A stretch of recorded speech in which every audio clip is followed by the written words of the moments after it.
Let's just jump right into this explainer. If you've ever hit a brick wall trying to learn a robust language like Python, you know you are definitely not alone. For way too long, coding has been treated like this rigid academic chore, right? Just sitting there staring at textbooks, trying to memorize abstract functions. Well, today we're unpacking a completely different approach called play-first programming. It's an absolute game changer. It takes coding from this gate-kept, boring chore and turns it into a totally tactile, incredible journey. We're going to see how you can break out of that rote learning trap and actually treat coding like the infinite sandbox it's meant to be. And honestly, traditional programming education doesn't just fail us, it kind of bludgeons us with this massive wall of syntax. I mean, think about the dead weight of dry textbooks and the sterile grind of memorizing every single command before you're even allowed to build anything. It's exhausting. But the play-first mindset? It is the perfect antidote to that. By totally abandoning that intimidating wall, we shift our entire focus from studying to just playing. It completely reframes coding as a creative medium. The ultimate goal here isn't just to snag a certificate at the end. It's to actually experience the real thrill of creating something from literally day one. So how do we actually escape that wall of syntax? It all comes down to the 15-minute rule. This is the realization that any new language, no matter how complex, really only feels completely alien for about a quarter of an hour.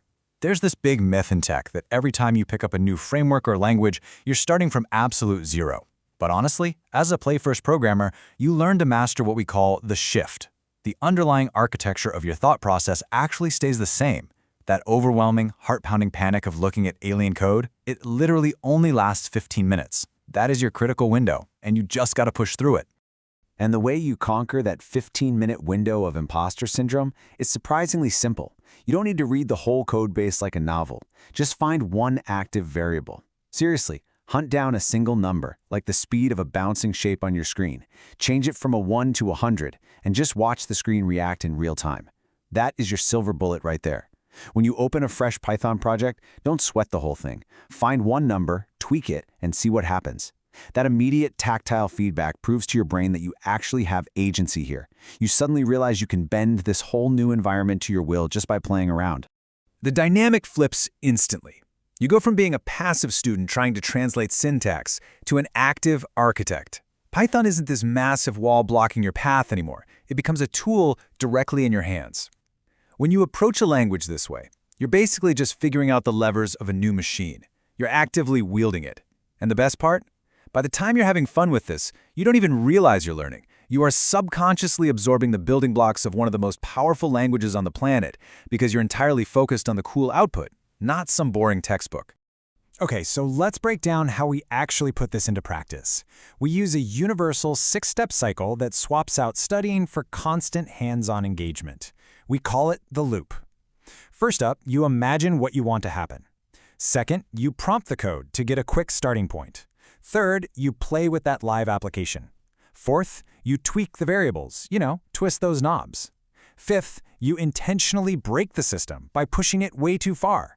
And finally, number 6, you repeat the whole thing with what you just learned. It's not some linear path with a strict finish line, it's a breathing, continuous cycle of discovery. Now, we really need to do a cognitive reframe here because this is going to relieve so much learning anxiety. Breaking your code is absolutely not a failure. Your laptop is not going to catch on fire. Breaking things is actually your primary data gathering phase. In traditional school, breaking stuff means a bad grade. But in Play First, when you push a system until it snaps in half, you are doing the most honest form of engineering possible. You're figuring out exactly where the boundaries are. By bending it until it breaks, you stop memorizing code and finally understand the why behind the how. And this whole process usually kicks off with something called vibe coding. We've all been there. It's that initial intuitive spark where you just have a hunch and you throw some code at the wall to see what sticks. Vibe coding is awesome. It's that vital spark of curiosity that gets your project rolling. But as the source material is quick to point out, vibe coding is really just step 1. It's super raw and unstructured. If you actually want to master development and build something sustainable, that initial spark of inspiration needs a little bit of scaffolding around it. So vibe coding is the spark, right? But to build something sustainable, we need the campfire principle. This is the discipline of tending to that spark through consistent, structured experimentation. Think of play-first programming as the campfire you carefully build around that wild spark of vibe coding. It's what ensures your messy little experiments actually evolve into genuine engineering, and that is exactly how real-world development happens. Engineering isn't the opposite of play, it's literally what happens when play is nurtured and refined into something completely functional and enduring. When you keep tending to that campfire, you see this amazing, direct evolution from silly toys to serious professional tools. Just look at the scale of this.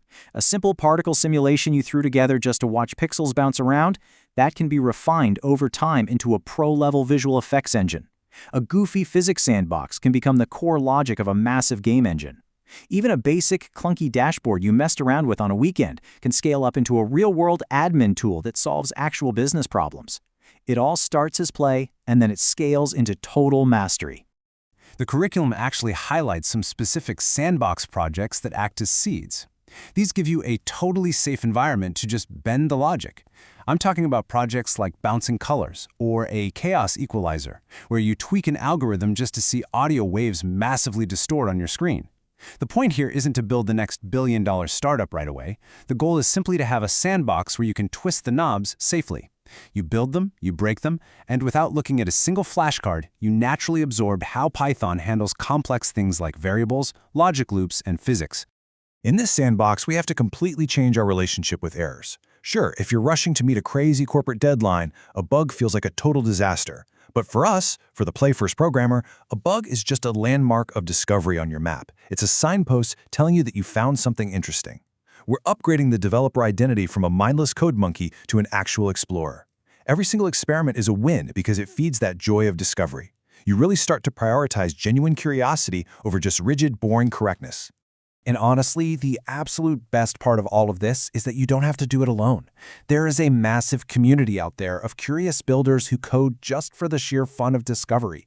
You can head over to playfirstprogramming.com to enter the clubhouse, share your experiments, ask questions, or even help out someone else who's stuck in their own 15 minutes of panic. It's all about leaving that isolating, rigid classroom mentality in the dust and stepping into a collaborative, endlessly fascinating space. So, as we wrap up this explainer, I want to leave you with a direct invitation to step off the sidelines and get into the infinite sandbox. That shift from being a passive student to a curious builder, it happens the exact second you stop asking for permission and start asking, what would happen if? The sandbox is infinite, and that campfire is already burning. You've got the tools, and now you have the mindset. So look at your screen, find that active variable, and ask yourself, which knob are you going to twist next?